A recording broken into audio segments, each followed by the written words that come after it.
It's not even 2 months since Emmanuel Macron was convincingly re-elected as president, but he is already in a crunch election that could prevent him pushing through his reforms.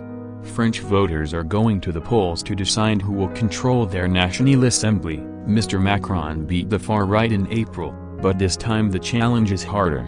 Far-left Jean-Luc Mélenchon copyright Mélenchon leads a left-green alliance that finished neck and neck with Macron only a week ago. They call themselves Nupes, which stands for New Ecological and Social Popular Union, and the polls suggest they could stop the president winning the 289 seats he needs for an outright majority. The centrist Macron alliance, Ensemble, portrays them as a marriage of convenience of communists, socialists, far-left copyright Mélenchonists and Greens.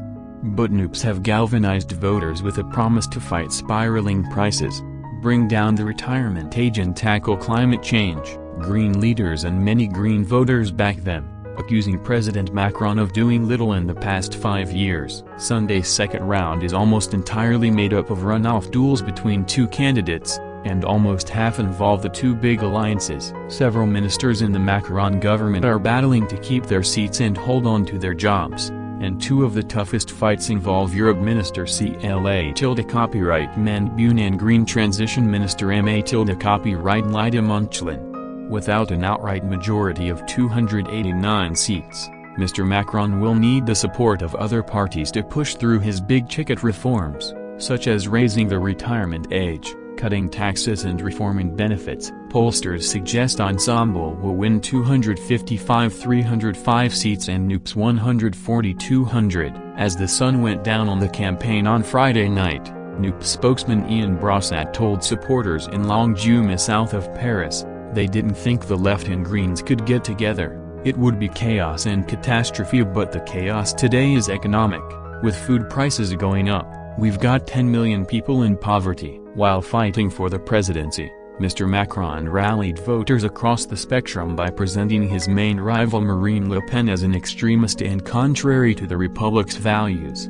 With mainstream parties joining the copyright Mélenchon alliance, it has become harder to do that with this rival. President Macron has appealed to voters to give him a solid majority in the superior interest of the nation, while Russia's war rages at the gates of Europe. Former Marxist Jean-Luc copyright Mélenchon has long wanted France to leave NATO but says that is now not a priority. However, he remains controversial, tweeting that the police kill and promising to naturalize Wikileaks founder Julian Assange as French if he wins the election. Mr. Macron's recently appointed Prime Minister, Elisabeth Borne, has painted Mr. copyright Mélenchon's policies as dangerous because he is ambiguous on Republican values. In Longjumeau, first-time voter Clara said she had backed Mr. Macron against the far right in April, but this time preferred the left-green alliance. The local candidate is only a few points behind the ruling party rival, but in the next-door constituency copyright Mélenchon trailed in the first round, and defeat would mean losing her job as minister. The same is true for copyright Nupes, whose opponent in one of the Paris seats is Caroline copyright Carrie, an experienced LGBT rights lawyer. Both candidates visited the Allegre market near the Gare de Lyon several times in the run-up to Sunday's vote, says market vendor People can't afford much now, they buy less than before, he observes. Visiting the market, copyright Goyer said he backed the president because he did not want to return to the days of cohabitation, when president and government came from different parties. Yes, it used to work before, but they weren't good years. Jean-Baptiste agreed the president needed a strong mandate.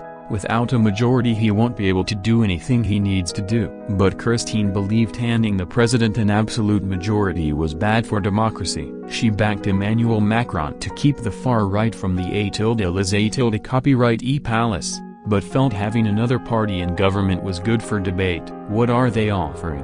President Macron has promised a new method of governing with greater involvement from civil society. He's proposing a national council for refoundation made up of local people to make France more democratic, reforms to tackle the high cost of living and action towards full employment and carbon neutrality, pension reforms, and gradually raising the retirement age to 65. The left-green alliance wants Retirement lowered from 62 to 60 minimum wages, known as SMIC, to go up by about 15% to a negation 1,500 a month, a freeze on the prices of basic essentials, and the creation of 1 million jobs.